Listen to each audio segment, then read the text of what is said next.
覺得基本上咧，所有男人咧，即係 strict 嘅話都係直男嚟嘅。但係其我實佢係爭在肯唔肯為自己中意嘅女仔花心思或者付出，或者係企喺佢角度嗰邊咯。即係唔中意你嘅話，其實佢點樣都係直，佢都係收唔到你息怒。即係我覺得一個好可悲嘅現實咧，就算嗰個男人係為你改變啦，唔會係永久嘅改變咯。淨係熱戀期啊，溝你嗰陣啊。直男咧，佢嗰個理解能力咧係好似差少少咁樣嘅。都唔止差少少。有一次我同我男朋友跟住食咗間餐廳，跟住大約隔咗1日咧，跟住我就肚餓，然之後咧我就問佢：哇，呢個肚有冇唔舒服啊？咁樣咯，跟住佢答我冇喎，跟住繼續打機。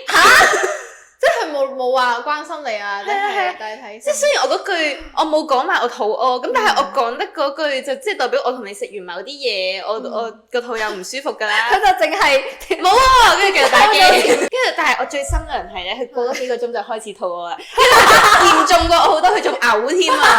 跟住佢仲要第日好似請咗2-3日假，哇，心都涼埋，真係勁開心啊！遭天譴。係啊。